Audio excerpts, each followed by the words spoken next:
presencia esta noche en la presentación del libro El secreto de los Andes, plantas sagradas, redactado por su autor, el doctor Jorge Antenor Calero Flores. Les reiteramos la bienvenida. A continuación, y para dar el realce necesario a este magno evento, vamos a primero saludar a nuestros panelistas, la doctora Mildred Fernández Palomino, a quien agradecemos por estar el día de hoy acá, a la doctora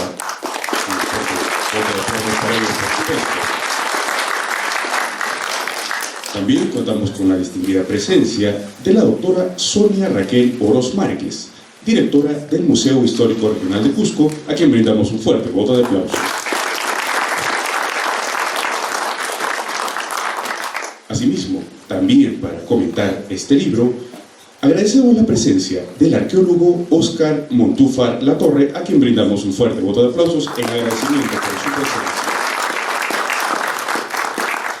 Asimismo, tenemos que destacar la presencia del periodista distinguido Mario Carreón Astete, también como comentarista esta noche, a quien ofrecemos un voto de aplauso. Muy bien, para dar el realce a este evento, vamos a ponernos de pie para, con profunda emoción y gallardía, entonar las sagradas notas de nuestro himno nacional del Perú.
¡Viva el Perú! ¡Viva!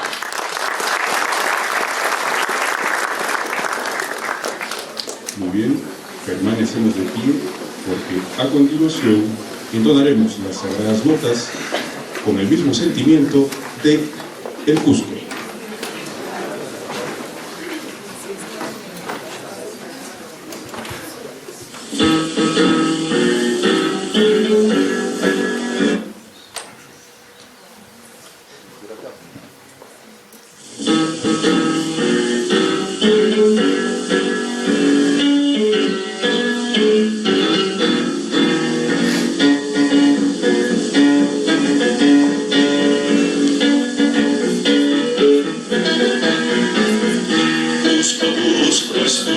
nombre sagrado, como el sol del Licario inmortal. Todo el mundo que lleve en el pecho, como canto y bandera triunfal. Invencible bastión de tu raza, te saludan los pueblos de pie, y la patria que se honre en tu estirpe, te coloque en la frente un laurel.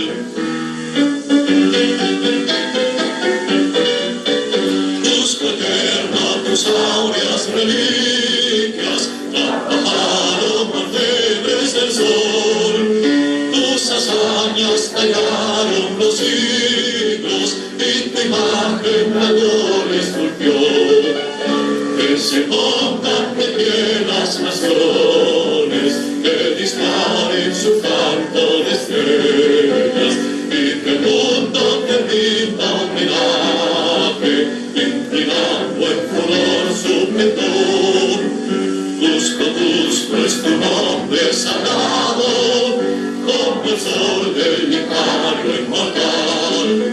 Todo el mundo te lleva en el pecho, como canto y bandera triunfal. Invencible bastión de tu raza, te saludan los pueblos de pie, y la patria que se honra en tu estirpe, te coloque en la frente un laurel. Jai Cosco.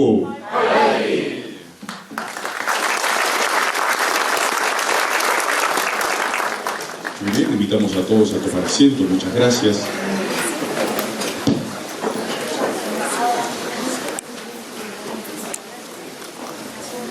A continuación, invitamos a la arqueóloga Sonia Raquel Oroz Márquez, quien es directora del Museo Histórico Regional de Cusco, para que ofrezca las palabras de presentación.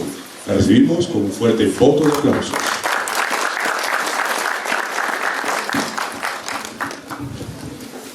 Distinguida concurrencia, muy buenas noches.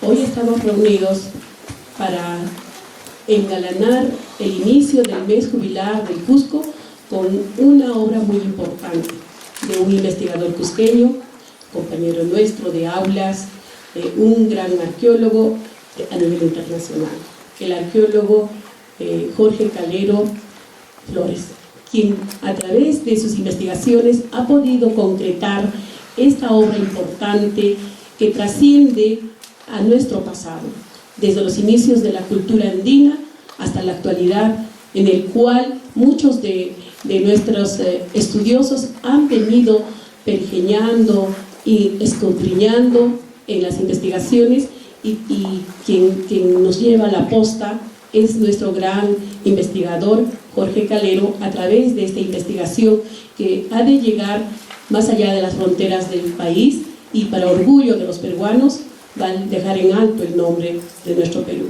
Queremos hoy, a través de la Dirección Desconcentrada de Cultura, a nombre de la Magíster Maritza Rosa Candia, dar por presentación a esta gran obra de nuestro gran amigo Magíster Doctor Jorge Calero Flores, esta obra, El secreto de los Andes, plantas sagradas.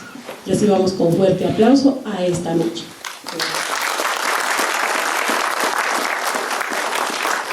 Muchas gracias a usted, arqueóloga Sonia Raquel Oroz Márquez, por sus amables palabras.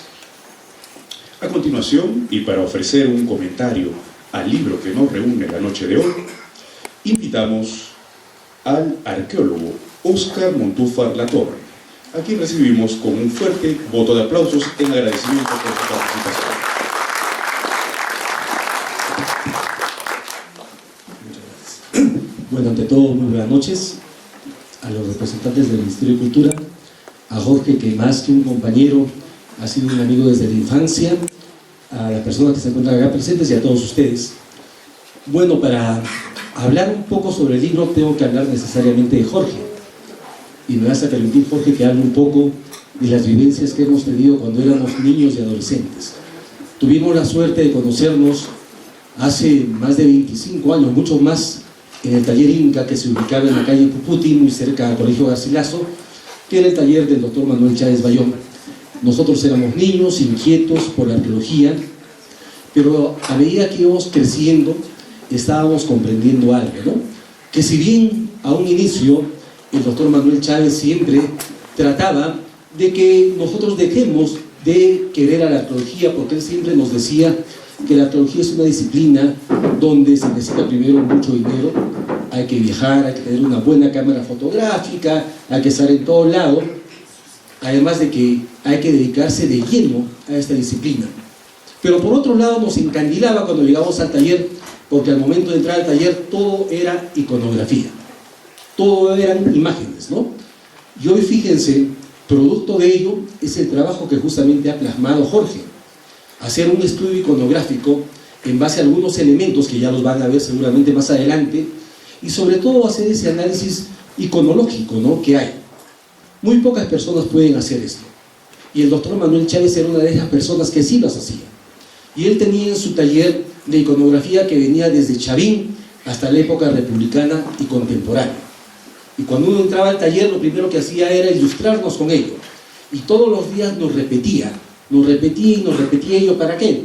Para que se nos fuera grabando en la cabeza qué deberíamos de hacer cuando encontrábamos un ícono, cómo lo debíamos de estudiar. Y ahí está el fruto. El fruto justamente es este libro. Y este libro, además de ello, es interesante. ¿Por qué? Porque estudiar la iconografía andina es muy difícil. Ustedes saben que hay algunos periodos, algunas culturas, llamémosle así, por ejemplo, que son muy realistas al momento de plasmar la iconografía. Tal es el caso de los moches, por ejemplo, ¿no? Tienen las esculturas que son hiperrealistas, los guacorretratos, esculturas de aves, de crustáceos, de vegetales, etc. La iconografía que tienen los moches, por ejemplo, es bien descriptiva, porque describen los rituales que hacían, las ceremonias que tenían, las actividades que tenían, como las actividades de caza, etc., los seres sobrenaturales en los que creían. Los Nazca, por ejemplo, algo similar hacían con su cerámica, solo que esta era polícroma. Mientras la moche es monócroma, ellos sí utilizaban el color, pero también representaban justamente a todo ello. Pero esto es en la costa del Perú. ¿Qué pasó en los Andes? En los Andes surge una tradición muy antigua, y esa tradición viene justamente de la parte peruano-boliviana. Caluyo, Pucará, Tiahuanaco y toda esa tradición. Y en ahí la iconografía es muy especial. Si bien tiene algunos rasgos de iconografía costeña, tiene rasgos muy particulares de sus deidades y sobre todo, como ahora lo demuestra Jorge, de aquellas plantas que ellos utilizaban. Pero descifrar esta iconografía, como les decía, es muy difícil. ¿Por qué? Porque muchas de estas culturas lo que hacían era sintetizar en trazos de línea lo que significaba, es decir, estilizar. Comenzaban a estilizar objetos, plantas, animales, seres humanos, seres mitológicos, etc. Los estilizaban. Y eso es lo que pasó. Y es por eso que hasta ahora nos resulta difícil descifrar, por ejemplo, los tocapus o parte de la iconografía inca, que persistió hasta la parte de la colonia y hasta ahora todavía. Pero sin embargo, al estudiar, por ejemplo, estos rasgos y elementos que aparecen en algunos objetos, nos está demostrando que sí es posible. Pero sí es posible siempre y cuando se tenga este bagaje, esta herencia para poder estudiar esta iconografía. Y las plantas sagradas y estas plantas que se han utilizado han tenido una continuidad cultural. Se han venido utilizando hace miles de años y hasta la actualidad se siguen utilizando. Hay un dato muy importante, por ejemplo, que ha pasado el año pasado. El año pasado, el Centro de Estudios de la Universidad de Varsovia, que tiene sede en Arequipa, ha pedido autorización para hacer el estudio de 2 momias que han encontrado en el Nevado Ambato, junto con la momia Juanita. Y al hacer los estudios han utilizado rayos X, tomografías y también análisis bioquímicos. Al momento de hacer los análisis bioquímicos de estos 2 niños, ellos han encontrado residuos de coca y de ayahuasca. Es decir, ellos han demostrado que 4 meses antes de estos niños ser ofrendados en el Nevado, han consumido la coca y la ayahuasca, ¿no? ¿Para qué? ¿Con qué función? Justamente ellos demuestran que Sobre todo la ayahuasca tranquilizaba a los niños. Estos niños, para llegar hasta la cumbre de la montaña, han tenido que caminar algo más de 1 mes y medio para ser ofrendados ahí. Entonces, fíjense, en la época inca se dio el consumo de estas plantas sagradas, en la actualidad se sigue dando el mismo uso, y es por ello la importancia de este libro, más que todo para los jóvenes, ¿no? Para demostrar que no hay nada imposible. Cuando uno tiene dedicación en algo, quiere demostrar algo, puede hacerlo, pero siempre y cuando tenga un bagaje, y ese bagaje se consigue con la experiencia y a través de los años. Eso no sale de un momento a otro. Entonces, esa experiencia que yo les comento, que hemos tenido con Jorge, ha sido muy importante para nosotros y vital, porque justamente gracias a ello es ese producto. El producto es este libro que está publicando y presentando esta noche.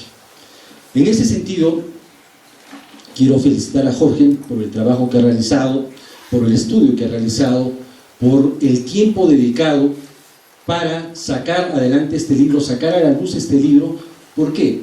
Porque publicar en estas épocas y con los medios que tenemos es muy difícil, y más que difícil muchas veces depende de uno.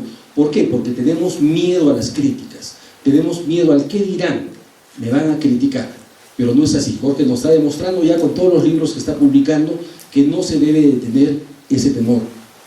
La disciplina de la arqueología es parte de las ciencias sociales y por ende podemos cometer muchos errores. La ciencia va avanzando, cada vez se pueden hacer nuevos descubrimientos, cada vez nuevos textos de la época virreinal pueden estar apareciendo, me refiero a crónicas, documentos históricos, y nos pueden dar mayores luces. Pero sin embargo, con lo que contamos en la actualidad, tenemos que comenzar a publicar. Y eso nos está demostrando Jorge con esta publicación. No hay que tener temor, al contrario, tenemos que difundir lo que sabemos. De nada sirve que sepamos un montón y que nos lo guardemos. Necesariamente tenemos que difundirlo, tenemos que darlo a conocer, así hayan críticas, ¿para qué? Para demostrar que siempre estamos avanzando en algo. Nuevamente reitero las felicitaciones a Jorge por la publicación y a ustedes agradecerles por estar presentes en la presentación de este libro. Muchísimas gracias. Arqueólogo Óscar Montúfar de la Torre.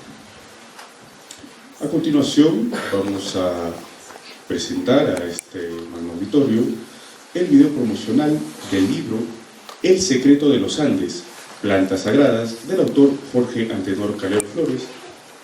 Pedimos por favor al switcher que lo ponga desde el inicio para poderlo apreciar.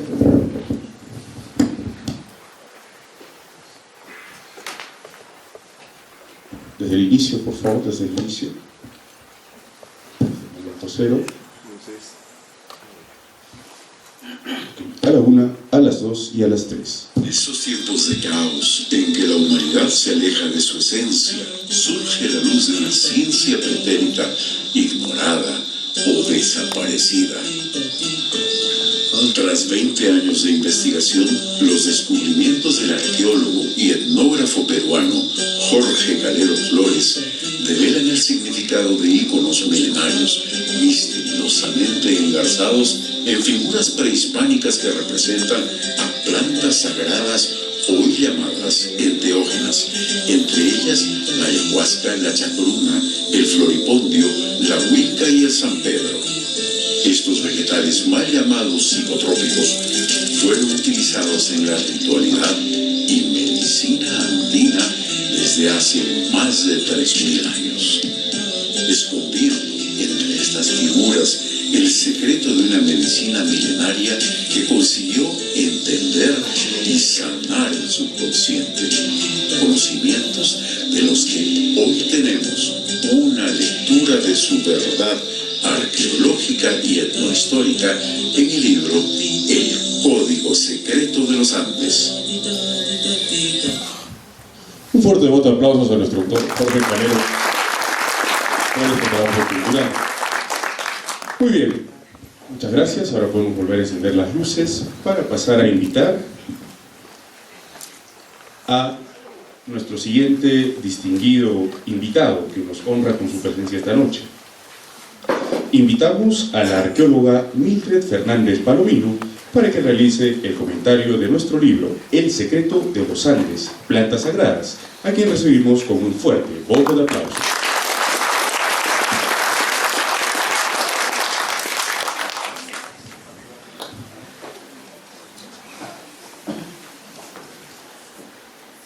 Muy buenas tardes. Recibo un saludo cordial para cada uno de ustedes. Y bueno, es un gran honor que el arqueólogo Jorge Calero me haya invitado a hacer el comentario de su libro, ¿no? Y un saludo también a los que están siguiendo esta presentación en Facebook, ¿no? El libro intitulado El Código Sagrado de los Andes, Plantas Maestras, conozco de cerca, conozco la dedicación y disciplina del autor que imprime en sus investigaciones, ¿no? Asimismo, esta ímpetu que tiene el autor lo heredó de nuestros maestros, ¿no? El doctor Manuel Chávez Bayón y del doctor Sergio Chávez Farfán, ¿no?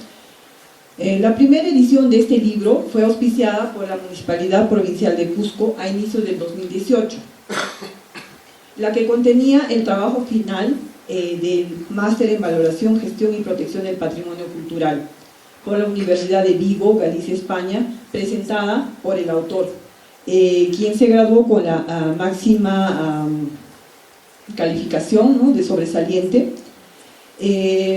Los asesores de esta investigación fue la doctora Beatriz Comendador Rey de la Universidad de Vigo, en Galicia, España, y el PhD Sergio Chávez Farfán de la Universidad Central de Michigan, en Estados Unidos. En la primera presentación de la edición de este libro, el entonces alcalde Carlos Moscoso Perea manifiesta lo siguiente, ¿no? Lo voy a leer con precisión. La presente investigación es además el fruto de muchos años de arduo trabajo. Recoge y culmina la tradición de grandes arqueólogos como Julio Cetello, Manuel Chávez Bayón, John Rock y Sergio Chávez, quienes durante mucho tiempo estudiaron el escudo del Cusco. Finalmente, ha sido Jorge Calero Flores quien, fruto de años de investigación, ha podido cerrar el círculo de quienes lo formaron y sembraron en él la pasión por la arqueología y por nuestros símbolos, elementos fundamentales de nuestra identidad andina.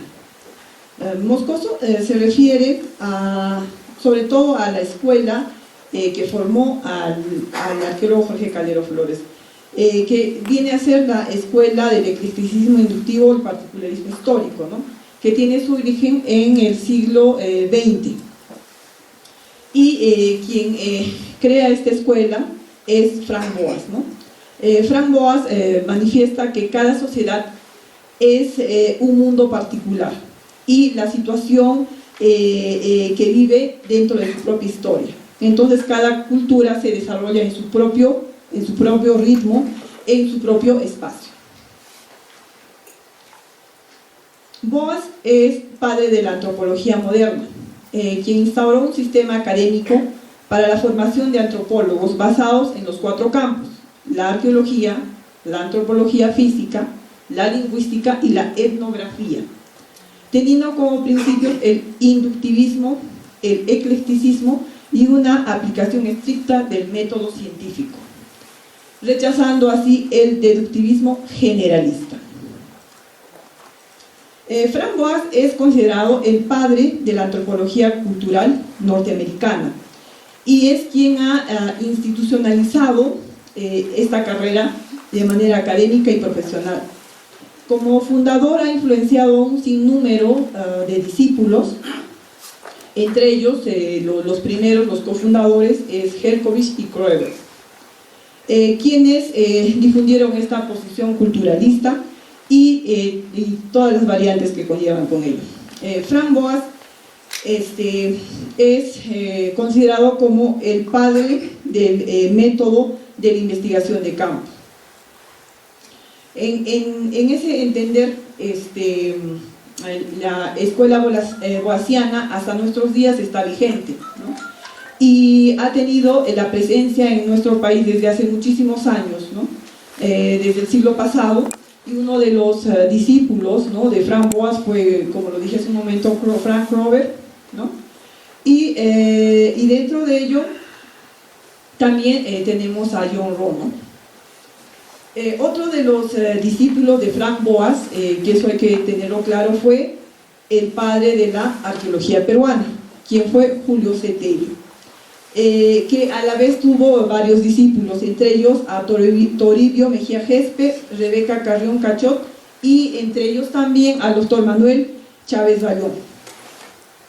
El estudio del disco Echenique, más conocido como Escudo de Cusco, se inicia hacia el año 1853 como una descripción realizada por Markham, y que luego también fue descrita y estudiada por Julio Cetelli, ¿no?, relacionándolo con Huiracocha. Pero fue John Rowe quien para 1976 realizó un estudio minucioso de las tres piezas, ¿no?, la colección Echenique del disco Berti, juntamente con la pluma Echenique y el disco Echenique. El disco Berti fue descubierto en 1975 por el doctor Oberti, que por esa razón se llama disco Berti, y plantea John Rowe que estas piezas son antecesoras de los estilos Pucara, Tiahuanaco y otros. Después de más de 20 años de los estudios realizados por Rowe, para el año 1997 se plantea retirar el escudo del Cusco, o disco Echenique, ¿no?, como símbolo de la ciudad del Cusco.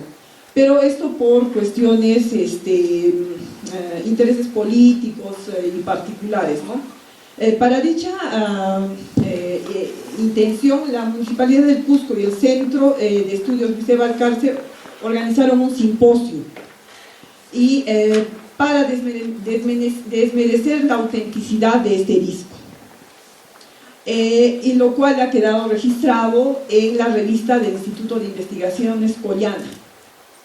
Es así que se invitan a connotados investigadores, entre ellos al doctor Manuel Chávez Bayón, padre de la arqueología cusqueña, a los antropólogos Jorge Flores Ochoa, Abraham Valencia, Luis Barreda y otros investigadores, así como también al entonces joven estudiante de arqueología de la Universidad Nacional San Antonio Abad del Cusco, Jorge Calero, discípulo del doctor Manuel Chávez Bayón.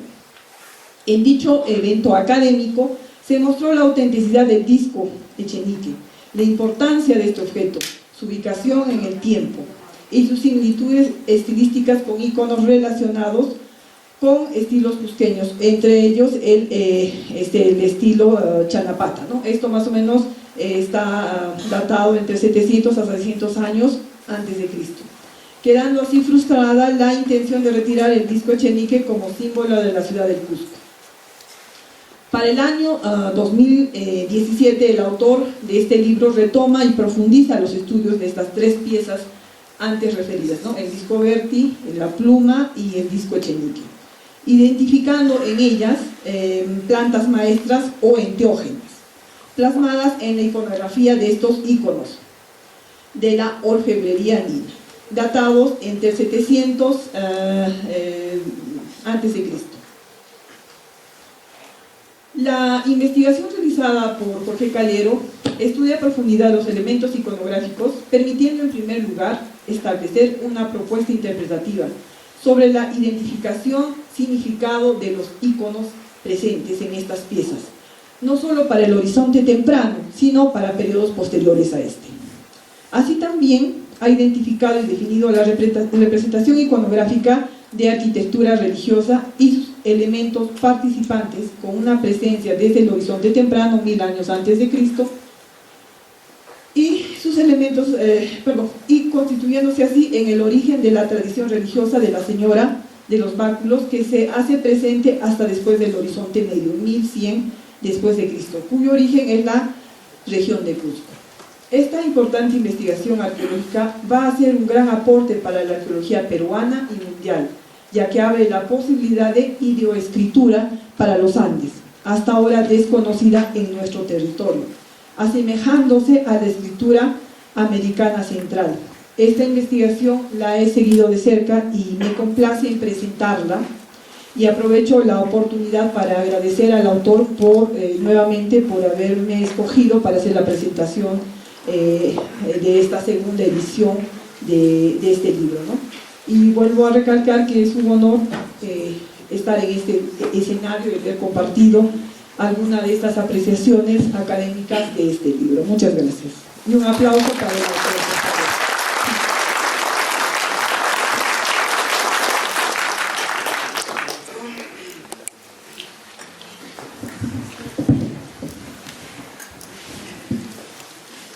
La historia es cuestión de supervivencia. Si no tuviéramos pasado, estaríamos desprovistos de la impresión que define a nuestro ser. Robert Barthes. Y justamente la noche de hoy se nos abre una importante ventana para conocer El secreto de los Andes, plantas sagradas, del autor Jorge Antenor Calero Flores. Gracias a la arqueóloga Mildred Fernández Palomino por sus palabras. Invitamos a nuestro distinguido público presente, a las personas que quieran adquirir un ejemplar del libro El secreto de los Andes, servirse a realizar su inscripción correspondiente el día de hoy.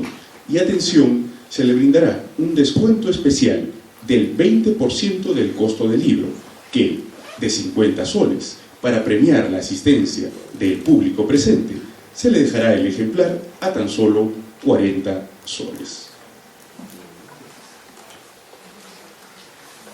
Muy bien, a continuación, para continuar con los comentarios de nuestro distinguido panel, invitamos al periodista Mario Carrión Astete para que realice su comentario sobre el libro El secreto de los Andes, plantas sagradas, a quien recibimos con un fuerte voto de aplausos.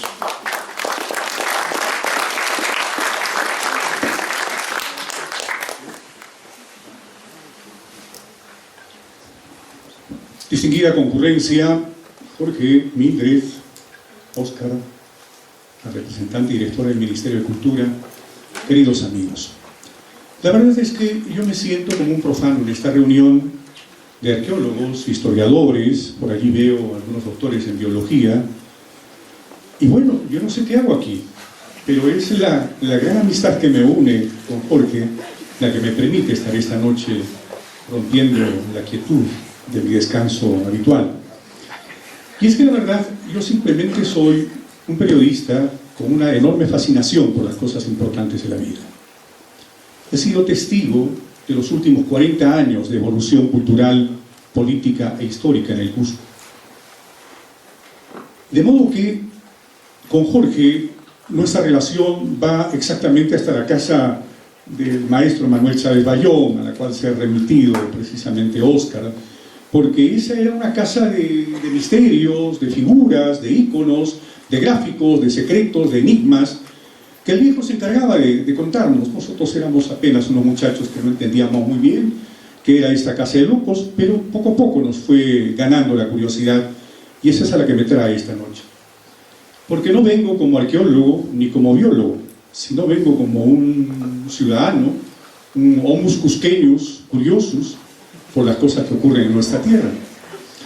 Por ejemplo, contarles que en los años 80, cuando se discutía el tema del escudo del Cusco y la placa de Echenique por Daniel Estrada Pérez y su grupo de asesores, entre ellos Manuel Chávez Bayón, Barreda Murillo, etcétera, etcétera, personalidades muy importantes, se me ocurrió hacer una entrevista. Yo apenas aprendiz de periodista, encontré un antropólogo muy afamado, doctor de la universidad, etcétera, etcétera, un tipo empingorotado. Yo había leído por ahí que la placa de Echenique estaba en Estados Unidos, si mal no recuerdo, en el Smithsonian.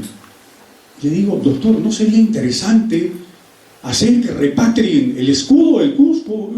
Es el símbolo de nuestra tierra. Para mi asombro, este doctor me respondió diciendo, ¿y por qué quiere usted, de una manera muy erática, muy dura, ¿y por qué quiere usted traer el escudo del Cusco, la placa de Echenique, mal llamada así al Cusco? Está bien en Estados Unidos, porque ahí lo cuidan, aquí seguramente ya lo habrían robado. Y diciendo esto se marchó el doctor. Con los años comprendí que este doctor y muchos otros de la universidad eran los becarios eternos del Smithsonian y de Estados Unidos, y lógicamente ellos eran la correa de transmisión del modelo, pensamiento una serie de metodologías norteamericanas que pueden ser muy válidas, pero en otros aspectos no. Este es un primer detalle que recuerdo acerca de esto, que probablemente no esté en el libro, y que me permito recordar, porque fue esa fascinación por la placa Echenique la que hizo que durante los próximos años siguiera pensando en ese tema. ¿Cómo es posible que el apellido, el escudo, el origen, la clave, tal vez, o no, de nuestra cusqueñidad pueda estar encadenada en un museo, en el subterráneo del Smithsonian? Qué cosa más absurda, irracional. Pero nadie me entendía. Como les dije, hablé con un doctor y él me echó a rodar. Hasta que encontré a otro jovencito arqueólogo que también iba con la misma idea. Ese es Jorge Calero. Este libro lo leí en otra edición titulada El escudo del Cusco. Y ambos coincidimos rápidamente en nuestros intereses. Tenemos que luchar porque esa placa venga del Cusco. Y luchamos y empezamos a divulgar por la radio, la televisión. Y Jorge, fascinado por el tema, al igual que yo, empezamos una historia. Fuimos donde el alcalde, me parece que fue el Papalindo, lo convencimos, luego a Carlos Moscoso, todos nos prometieron, ya viene, llega en un año, llega el próximo mes, llega la próxima semana, y no llegaba la placa del Echenique. Entiendo por qué habían tantos intereses detrás de esto. Recuerdo también en otro episodio de mi vida que se abrió una discusión, corrían los años 80, y se abrió la discusión, esto es Huari, esto no es del Cusco, no tiene nada que ver con nuestra cultura inca, esto es Tiahuanaco, decía otro arqueólogo de aquel entonces. Y así fue la discusión. Hasta ahora yo me siento increíblemente confundido con esos íconos, esos símbolos que habitualmente no se encuentran, salvo que Jorge diga lo contrario, y en cuyo caso él es una autoridad en el tema, de modo que me resigno a lo que diga. Pero yo, al ver esas figuras, porque he entrevistado a mucha gente, incluso un experto que llegó del extranjero y me dijo, no, esto, señor, es el tridente de Plutón. Vea usted la parte superior, no es verdad que hay un tridente, esto tiene que ver con la Atlántida, es el mundo perdido, y etcétera, etcétera. He escuchado durante estos 40 años de mi vida profesional cosas de las más hilarantes. Pero Jorge vino con algo que era mucho más sorprendente aún, porque además de explicarnos que la placa de Echenique, luchar por el retorno de la placa de Echenique, que es algo que hay que destacar, empezó con Jorge, con un grupo de cusqueños, antropólogos, etcétera, etcétera, para hacer que la placa retorne, y ahora está escondido, me parece, en alguna alacena de esta vieja casa de Inca García Solavega, cosa que yo le pedí a Miller que corrigiera en el momento en que ella estuvo directora de Cultura, pero no sé si haya un sitio mejor. El hecho concreto es que Jorge lanzó una teoría que hasta ahora me tiene confundido. ¿Ustedes recuerdan la piedra del Código de Hammurabi? Ahí estaba prácticamente el Código Civil y Penal escrito. Y esta placa de Echenique y la pluma, de repente, no sean sino un símil del Código de Hammurabi, porque allí hay un vademecum de medicina, de una medicina que hay que entenderla en la perspectiva de hace 800 años antes de Cristo, 2800 años. Entonces era una medicina distinta. Ahí no estaban el cloromicetín y el paracetamol, ahí estaban otras hierbas, y ese es el trabajo fascinante de Jorge. ¿Cómo ha podido hallar coincidencias, analogías, y poco a poco ir descifrando, cual si fuese un champollion, estas tres piezas fundamentales para nuestras países, porque esto no es patrimonio solo del Perú, ni es de los machiguengas. Aquí creo que tengo algunas citas, permítanme. Los múltiples grupos étnicos de la Amazonía la han utilizado como pilar dentro de sus tradiciones medicinales, adivinatorias y religiosas, entre ellos los grupos Singhuar del Ecuador, los Tucano de Colombia, los Ashaninka, Yaguaruna, los Huitoto, los Pocama, los Shipibo Conibo en el Perú. Son tantos los grupos. 5.800 años atrás ya se utilizaban estas plantas, que no eran psicotrópicas, eran enteógenas. ¿Por qué enteógenas? Porque los conducían a una comunicación con las entidades religiosas, con los dioses. Era el puente para hacer ese vínculo desde el punto de vista espiritual, religioso. Yo, que soy poco religioso, diría más bien que era un intento por reconciliar nuestro ser, nuestro bios, con la psicología, algo que nosotros hemos olvidado. ¿Cuántos de ustedes han ido a un psicólogo durante los últimos 10 años? Seguro que nadie o muy pocos. Pero al médico sí hemos ido por 1000 razones. Al médico que, en fin, utiliza el estilete. Pero los incas y los preincas conocían perfectamente que había la necesidad de armonizar nuestro mundo interno, porque ahí empiezan los grandes problemas del ser humano. Ahí con un trauma empieza probablemente lo que más tarde tal vez se convierte en un cáncer. Ese es un proceso evolutivo. Y entonces leyendo y leyendo encuentro dos cosas fascinantes. Perdonen, si me estoy excediendo, me levantan la mano y yo me retiro. Encontré dos elementos químicos que mis amigos biólogos aquí presentes seguramente conocen mejor que yo y que han permitido esta fusión fascinante, milagrosa, mágica, que permite entrar a ese subconsciente que habitualmente todos ignoramos. El subconsciente solo brota de noche, cuando estamos durmiendo. Y estas dos plantas, entre otras, porque allí hace mención al toe, que es el fabuloso floripondio, que es una cosa excepcional, que podría abrir canales internos para poder incluso hallar la curación para enfermedades no conocidas. A propósito de enfermedades, permítanme una anécdota. Hace unos 4 meses ha retornado de Estados Unidos un amigo muy querido, muy generoso y con la capacidad económica suficiente para poder ser un pasajero en la próxima nave espacial que va a salir a dar la vuelta al mundo. Es un viaje turístico, saben que cuesta más de $100.000, ¿no? Bueno, él está mal de la cabeza. Ha ido a la mejor clínica de los Estados Unidos. No recuerdo, Palo Alto, me parece que sí. Es el sitio donde están los neurólogos más afamados de todo Estados Unidos. Le han detectado unas calcificaciones incurables, irreversibles en el cerebro. Pero por favor, el hombre tiene suficiente plata, no solo para haber ido a Estados Unidos, sino para comprarse otro cerebro, si es que hubiera alguno a la venta. Y el médico le ha dicho: señor, no podemos hacer más. Aquí hemos llegado al tope de la ciencia. Tome estos medicamentos, analgésicos, antiinflamatorios, pero doctor, tiene que haber algo más, no puede ser, yo tengo todo el dinero del mundo, me quisiera curar, porque me produce unos dolores insoportables. ¿Y saben ustedes qué le ha dicho el médico? Tiene que ver con esta reunión, Jorge. Le dijo: ¿por qué no vuelve a su patria, señor? ¿Usted dónde es? ¿Del Perú? Ah, pues allí está, el ayahuasca. Hay cosas que nosotros los médicos aún no hemos logrado descifrar y que podrían darle una ayuda tremenda. Vuelva a su patria, lleve una vida tranquila, no chupe mucho, no coma mucha carne y contacte con los ayahuasqueros, con los chamanes. Ellos podrían darle la última esperanza por encima de lo que en Estados Unidos sabemos. Entonces no estamos hablando de psicotrópicos comunes y corrientes, estamos hablando de plantas divinas, plantas extraordinariamente milagrosas de las cuales aún no conocemos. Y en una de esas plantas, en el ayahuasca, existe una sustancia química que es el dimeltriptomano, creo que se llama. Esa sustancia se encuentra en todos los seres vivos en menor y en mayor cantidad.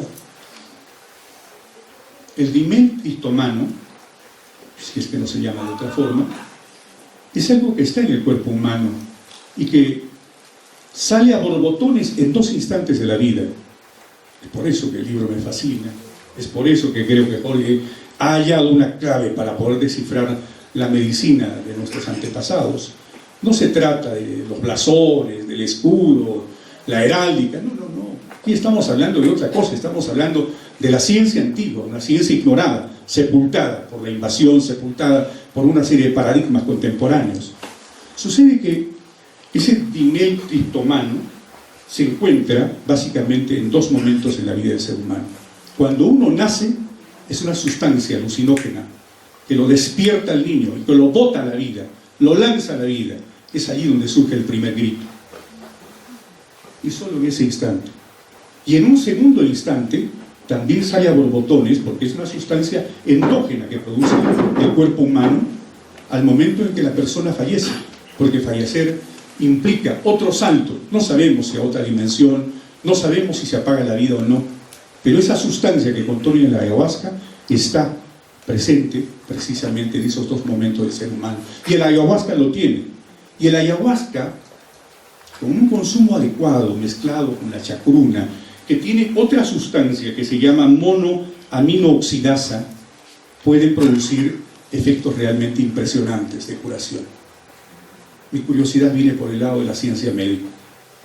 Mi curiosidad no está en la heráldica de los incas ni en cosas parecidas, sino creo que ese es un punto en el cual podemos entender de mejor manera nuestra cultura pasada, cultura que ha tratado de ser ignorada, sepultada, vituperada en todos los sentidos.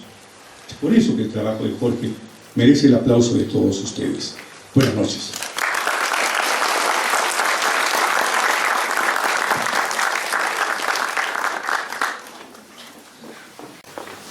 Al periodista Mario Carrión Astete. A continuación, la parte en la cual vamos a escuchar las palabras del autor del libro El secreto de los Antes, plantas sagradas. Nos referimos al arqueólogo Jorge Calero Flores, a quien recibimos con un fuerte voto de aplauso.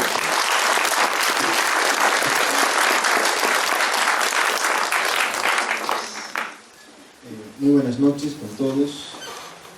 Agradezco la presencia de Raquel, ahora directora de este importante museo. También agradezco la presencia de Mildred Fernández, una compañera que hemos investigado casi toda la vida juntos. Oscar Antúfar, una corrección, no son 25 ni 20 años, no estamos viejos, son 36 años. En aquel entonces recuerdo que teníamos 11 años y caminando juntos en algunas montañas, ¿no? Y nuestro hermano Mario. Gracias, Mario, por estar acá. Realmente el tema del School Cusco es un tema que ha costado mucho. En primer lugar, porque siempre ha habido grupos políticos de esos de que siempre dicen que el quechua es un cáncer, o ese doctor que en aquel entonces le dijo a Cabrón: ¿por qué va a volver ese disco? ¿Para que lo roben? Está bien en el Smithsonian. Y esta gente era la que recibía las becas del Smithsonian. Y yo veía que esta gente decía, ¿no es cierto?, que había que investigar, pero no promovían la investigación. Solo ellos eran los autores de los libros, solo ellos eran las luminarias. Y no hay ninguno de esos alumnos, de los alumnos de este doctor, que siquiera haya tenido una beca en el extranjero. Un egoísmo total, y un egoísmo también al Cusco. Y ese egoísmo persiste en algunas personas que todavía lo siguen siguiendo, pese que ya se ha ido de esta tierra. Y por ejemplo, en varios eventos del School Cusco no me han invitado. Eso es lo que me ha fastidiado mucho. Creo, no es que yo lo diga, sino lo dicen todas las publicaciones que hemos hecho, que soy uno de los especialistas de este ícono, de esta pieza. Y hemos trabajado con seriedad, porque uno de ellos es mi tesis doctoral y el otro es mi tesis de maestría. Ha pasado los filtros académicos. Y viene gente de esa ilusa que dice: esto es una réplica, hecha para regalar al presidente Echenique. Había otro tonto que decía que era una simple chapita, una latita, cuando dejaban de lado su contenido ideológico, su contenido iconográfico. Alguna vez yo me enfrenté a ese señor. Yo era estudiante de la universidad, no había acabado la universidad, y ese debate se abrió, me acuerdo mucho, porque armaron el Círculo de Estudios Balcarce, quería cambiar el disco Echenique con School Cusco. Y esa vez hubo bronca. Yo me acuerdo mucho, los viejitos de la Academia de la Lengua Quechua, varias veces casi le alzaron la mano a Barreda Murillo, a Jorge Flores Ochoa y a Abraham Valencia, porque ellos insistían en un tema que no era cusqueño. Y era curioso, porque el doctor Flores Ochoa fue la persona que tradujo el artículo de John Rowe al castellano. Y en el artículo de John Rowe es donde John Rowe demuestra que estas tres piezas eran cusqueñas, y le llama la iconografía del arte religioso del horizonte temprano de Cusco. Eran meramente intereses políticos, y esos intereses políticos siguen siendo, se siguen dando. Por ejemplo, el expediente para el retorno del Escuel Cusco lo realizó la doctora Mildred, mi persona. Con Mario Carrión hemos hecho una serie de eventos. El doctor Sergio Chávez, hijo de Manuel Chávez Bayón, junto con su esposa Stanislava, y también hay una persona que trabaja con el FBI para la recuperación de objetos de arte y arqueológicos en Estados Unidos, la doctora Cusack. Hicimos el expediente para el retorno de esta pieza. Y es curioso, cuando ha vuelto, ni siquiera nos han llamado, ni siquiera nos han dicho un gracias. Y he visto desfilar, recibiendo medallas, a gente que siempre estuvo en contra del retorno de esta pieza. Ese es el cusqueño, así nos caracterizamos, ¿no? Pero eso a nosotros no nos duele. Esta noche hemos venido a presentar un libro que es producto de muchos años de investigación. El primer artículo lo publiqué en 1997. Está publicado en la revista Pollana, donde demostramos científicamente que esta pieza era chanapata, relacionada al estilo chanapata, era del horizonte temprano. De ahí comenzamos a trabajar y comenzamos a encontrar que había íconos relacionados a plantas sagradas o maestras. Yo quiero decirles una cosa y confesarles: dentro de mi formación académica, nosotros no nos permitimos el pensar, el creer o el suponer. Mildred claramente lo ha dicho, que el pensamiento ecléctico inductivo está lejos del deductivismo simplista. Nosotros no somos deductivos, ¿no es cierto? En ese caso, nosotros aplicamos una inducción, somos inductivos, nos basamos básicamente al objeto. Por eso cuando mis alumnos vienen y me dicen, yo creo, le digo, acá está prohibido creer.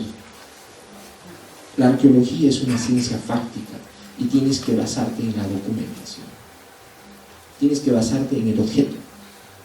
Y todo este tema que se junta en este libro de las plantas enteógenas, que para Mario tiene otro valor, un valor más del tema médico, para mí tiene un valor distinto. Es algo que estamos empezando a verlo. Quiero que ustedes lo vean, que lo critiquen. Esto se llama ideoescritura. ¿Cómo ellos han podido simplificar esos íconos para poder significar? O sea, hay un significado y un significante de cada planta. Por ejemplo, la ayahuasca, su tótem es una mujer, es una carita femenina.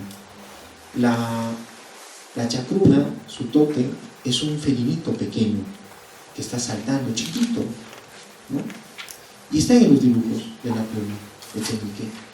Luego, por ejemplo, todo lo que es el toé o el famoso carpancho o el floripondio es el amario. Y está ahí.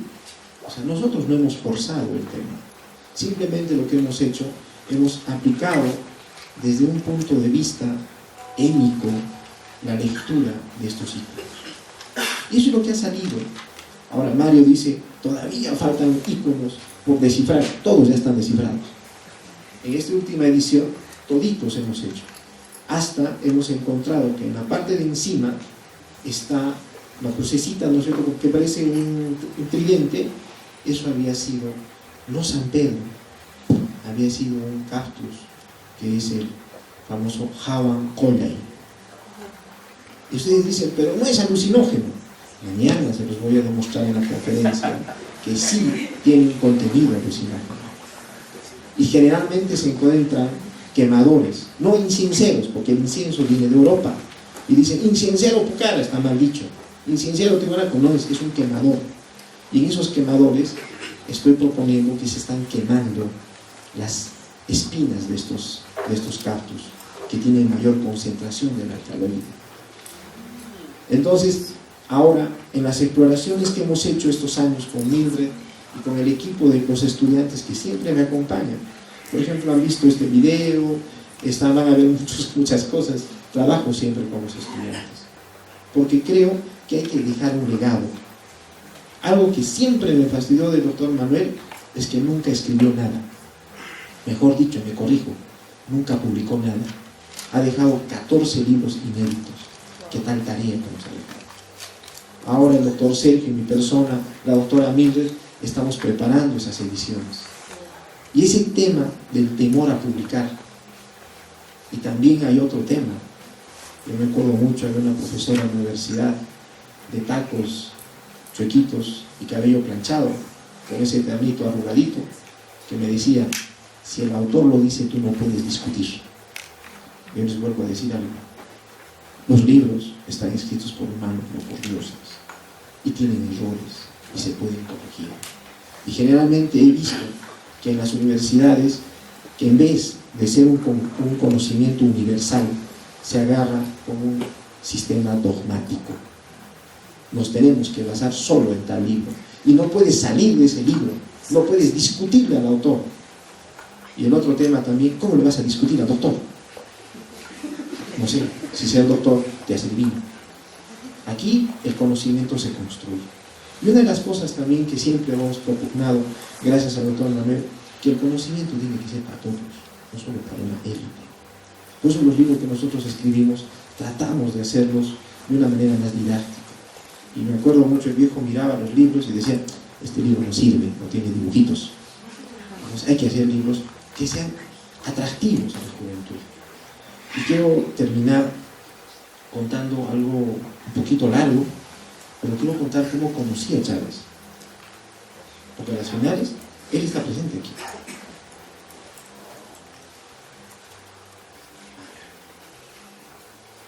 Más o menos, yo estaba en sexto grado, quinto grado de primaria, y salía siempre a la zona de Cotacaya, frente al aeropuerto, a correr, a caminar, ¿no?, con mi perro. Y mi perro se llamaba Dog, no porque era perro en inglés, sino que había un vecino espeso que era un doctor, y cada vez que le llamaba, el vecino también salía. Entonces, el asunto fue de que estábamos caminando con el perro y una maquinaria había estado destrozando una zona arqueológica, la zona de Cotacali, la carretera esa que ahora lleva hacia el colegio La Salle. Entonces es ahí de que habían salido dos vasijitas negras con unos esqueletos, y yo recogí las vasijitas, la gente se llevó otras cosas y que salían, y me fui a mi casa, niño, había una pequeña biblioteca en mi casa, ¿no?, de mi padre, que era más de ciencias agrarias, y encontré algo increíble, que esas dos vasijas eran egipcias por la forma. Entonces cuando llegó mi padre, le mostré y le dije: papá, he encontrado estas vasijas y son egipcias. Mi padre echó una sonrisa y me dijo: mañana te voy a llevar a un amigo que te puede ayudar a descifrar de qué cultura son esas vasijas. Entonces yo me imaginaba pues ir a la casa de un arqueólogo, ¿no?, sofisticado, con mayordomo, con coche caro en la puerta, como se veía en las películas. A las finales era un niño, ¿no? Y cuando llegamos, tocamos una puerta de lata, salió un hombre anciano, saludó a mi padre con mucho cariño, amigos de años, y me conocí con él. Pero este señor era bien astuto, muy bien.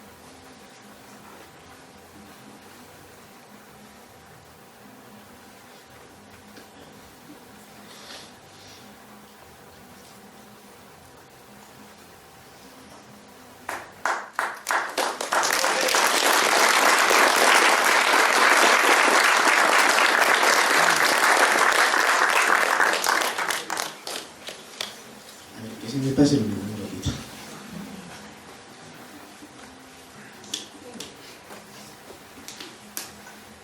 Me pongo así porque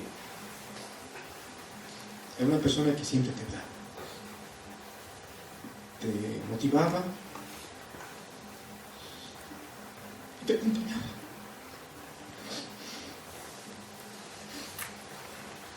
Disculpe, pero vamos a continuar.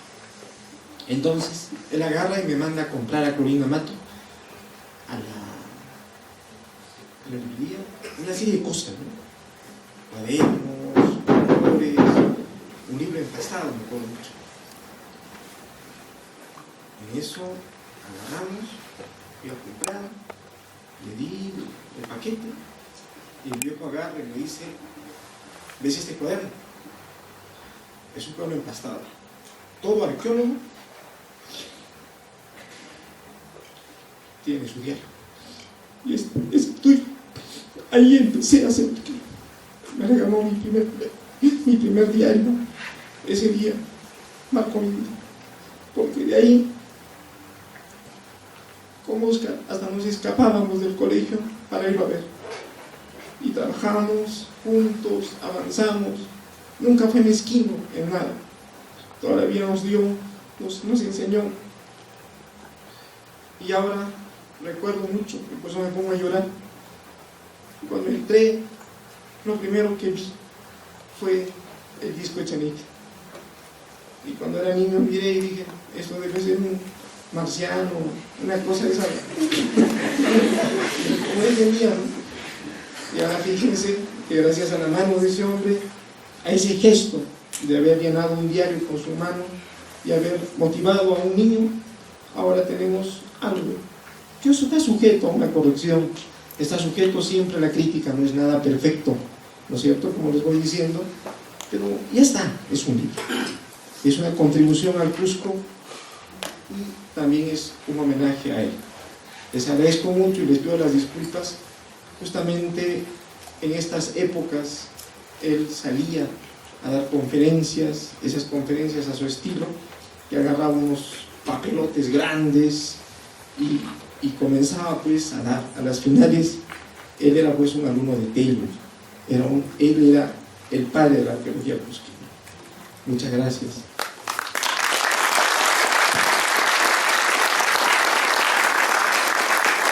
Por brindarnos este regalo, el libro El secreto de los Andes, plantas sagradas.